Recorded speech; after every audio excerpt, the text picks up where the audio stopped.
Now we're going to start adding some extra features to our model. All right, one of the most common features borrowers are interested in is what is the effect of making a little bit of an extra payment each month. So say I pay an extra $100 per month on this 20-year loan, how quickly do I pay off the loan? And how much interest does that save me? How much are my total payments reduced by paying that extra $100 per month? So that's what we're going to build into our model here as a feature. To give us kind of a baseline idea of how long it might affect it, we can calculate an alternative term. So let's start there. So our original loan is a 20-year term. Let's now consider a 15-year term. So we're going to do our payment calculation the same way we did as before. Take that rate, divide it by 12. We're then going to take the number of periods of the alternate term, so only 15 years, multiply it by 12, and we're going to take our negative, our principal balance, and now we see that it costs about $1,500 a month, or that's about what the payment would have to be to pay this loan off in 15 years, versus about $1,200 a month to pay it off in 20 years. So if we want to just calculate that difference to give the borrower an idea, now we can tell the borrower, okay, to reduce your term by 5 years, you have to pay an extra $267 a month. The borrower says, thanks, I still want to pay an extra $100 a month, so let's figure out what that does. So the way we can actually build this into our model is add this extra payment directly into our payment formula. All right, our current payment formula is to take the required payment and pay it as long as it's a month that we should pay it in. As long as we're less than that 240 months, make your regular payment. So now all we're going to have to do is add in our extra payment of $100. Make sure we lock that cell reference, and now we can copy that down. All right, let's see what happens at month 240 when we come all the way down here. Well, we start to see things go off the rails a little bit down here in month 214. All right, we're making our bigger payment. We see we end up with a negative principal balance. So basically, we've overpaid the loan starting in month 214, and we keep on making payments all the way down to month 240. All right, we don't want to keep making payments. We're basically overpaying the loan for the last about 3 years of the loan here. All right, so we have a couple issues we have to deal with. First, we don't want to show all these extra lines past month 214 when we pay it off. The other thing we don't want to do is actually overpay our loan. Right, so here when we get to month 214, we owe $296 at the beginning of the month, a little bit of interest on that, yet we pay $1,311. All right, so right away, this is kind of where we have an issue. So let's just, in this cell, let's try to fix it.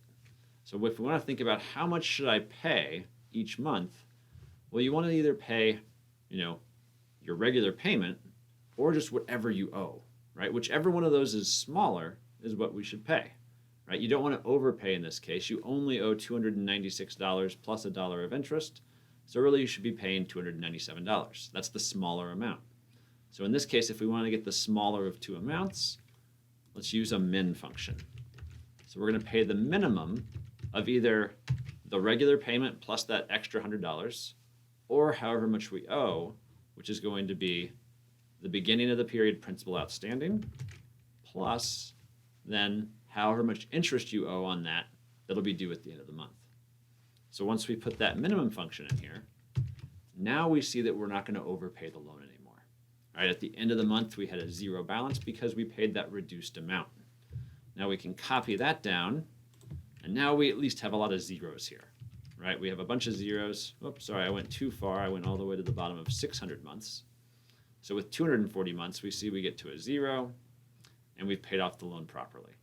Now remember, when you're building a model like this, it was convenient to do the calculation here in row 214, or month 214, but I need to make sure I copy that same formula back up to the top. All right, so basically copy it up and copy it down when you're building changes into your model. Now we want to deal with how do we make this go away out here. We want 215 down to 240 to also go away. All right, so the strategy we had before is we were going to check if that month in column E is a number. And that month, if you remember, is going to be a number as long as it's less than the term of the loan. So since it was 240-month term, well, we could just say include 240 or less when we're counting those numbers. Now we can't really do that anymore because we don't necessarily know that it's going to be a 214-month loan when we put that $100 in there, right? You could do some calculations, but we don't want to necessarily do those extra calculations along the way. So instead, we're going to figure out a different way to still make those cells disappear. So our strategy here is, instead of conditioning on whether the month is greater than a threshold, we're then going to say, let's check if the principal balance is 0. Right? If the principal balance at the end of the month is 0, well, then we should be able to say, all right, then we shouldn't keep track of any months going forward, so those should be blank. All right, so let's see if we can put that in here. So now our condition is going to say if, and let's check whether the rounded value of this 0, and I'm going to round it to 4 digits. This is basically handling that rounding problem that we run into occasionally that I showed you in the previous video.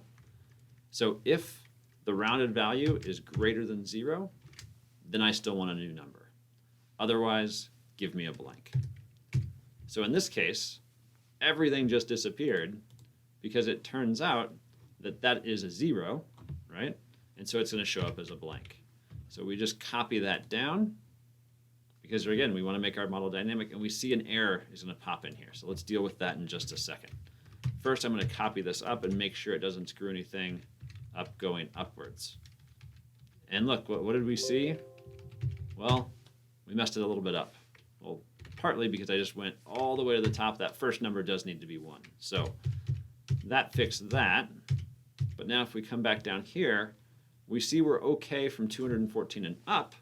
But now once we get down into this cell, things aren't working anymore. So let's look into this. What's happening? So what we're trying to do is calculate round I217, 4. All right, so if we want to see this, we can just type, let's just do a blank cell here. If we round this cell to 4 digits, that's where our value error is coming from, because there's no number there. All right, so because there's no number there, there's nothing that we can round, and thus we get the value error. So to account for that, we're going to do a nested if function. So we're going to say if I217 is a number, we're going to use that is number again, then we want to do our if test on the rounding idea. All right?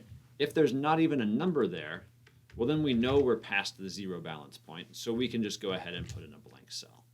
So again, we have that same if function I wrote before. We're just putting another if function around it that's testing whether that ending balance amount is actually a number. Once we put that in, we see that we actually clear everything out. Let's make sure it works by copying up. Again, don't copy over that first month, otherwise it's going to break the model. And now we see we have a nice, pretty model. It pays off in time. We don't have anything down below, and it looks okay at the top. Let's play around and test with a little bit. Let's say instead of making a $100 a month extra payment, you make a $10,000 a month extra payment.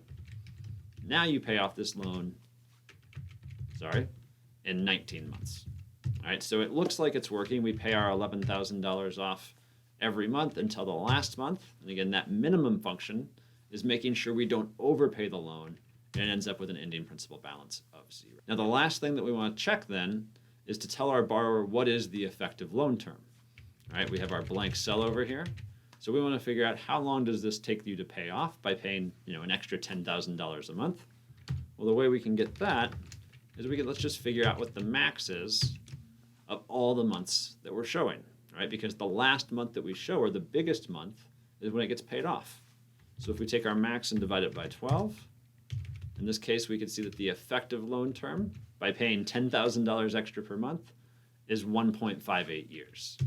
Now, let's go back to our more normal borrower that pays off that extra $100 a month.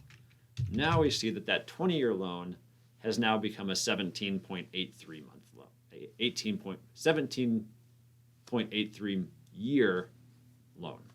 All right, so they're saving a little bit more than 2 years of payments. The interest paid is $79,700. If we flip this back to 0, you can see it's $90,000 of interest paid by actually not paying off having those extra 2 years. So you save quite a bit in interest by paying that extra $100 a month over a long period of the life of the loan. All right, so that gives us a nice tool that we can give borrowers to better understand how the amount of their payment affects not only their loan term, but how much interest and principal they pay over the life of the loan.